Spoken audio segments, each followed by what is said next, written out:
Right now at 5, impact in Florida. Hurricane Milton roars ashore as a major Cat 3 storm with catastrophic force. I've lived here all my life. I've never seen anything like this. A once-in-a-thousand-year rain event transforming streets into rushing rivers, gusting winds bringing down trees, and blowing transformers leaving millions in the dark. Search and rescue operations are now underway. These aren't people who didn't heed the warning. These are individuals in areas where we've never seen flooding. We continue to follow the impacts of and from Hurricane Milton on your news at 5. And as we begin, rescuers are quickly running out of daylight following Mother Nature's 1-2 punch in Florida. Good Thursday evening. I'm Siafa Lewis in for Yuki Washington. And I'm Natasha Brown. Milton was one for the record book, certainly the strongest hurricane ever, so late in the season in the Gulf of Mexico. Now, it roared ashore near Siesta Key, Florida, as a very dangerous Category 3 storm.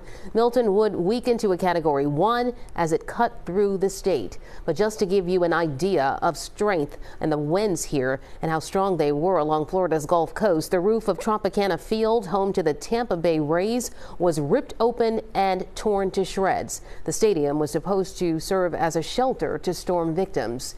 And while all eyes were on Hurricane Milton's monstrous anticipated storm surge, a wave of fast-spawning tornadoes added to the storm's destructive impact. We have team coverage. Next, weather chief meteorologist Bill Kelly is pouring over new data. But first, let's get to CBS Philadelphia's Ryan Hughes. Ryan, it wasn't just the hurricane force winds and storm surge wreaking havoc, of course.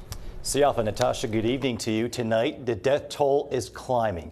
The storm is responsible for at least 11 deaths, and officials say that number will likely go even higher. Hundreds of homes were damaged hours before Milton made landfall because of an outbreak of powerful tornadoes across the state.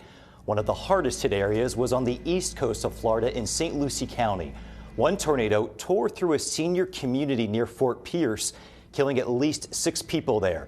Tornadoes also touched down in both Martin and Palm Beach counties, tearing apart homes and leaving some communities leveled. Hours later, that's when Milton made landfall near Siesta Key, just south of Sarasota. That area saw storm surge as high as 8 to 10 feet in spots. Today, search and rescue crews have been going door to door trying to help people trapped by those floodwaters. Tampa saw wind gusts of 100 miles per hour, and the roof was ripped off Tropicana Field. That's where the Tampa Bay Rays play. Less than 2 weeks after Hurricane Helene hit Florida, damage is widespread on both sides of the state. Today, we spoke with several people from our area who now live in Florida. One called this storm the scariest he's ever been through. Telephone poles are like split in half. I mean, it's just unbelievable that the damage and destruction, and so many homes were so lost up in this Martin County area. We got hurricane force winds on the East Coast. That's how big this storm was. It was unreal.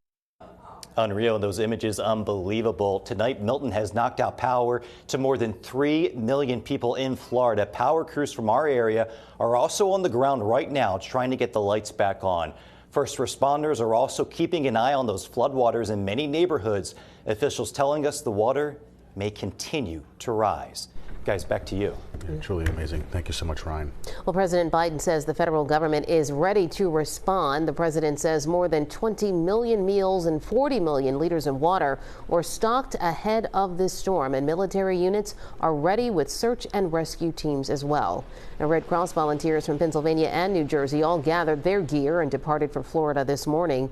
2 mission response vehicles left the Red Cross building in Center City to help provide safe refuge and comfort to Floridians.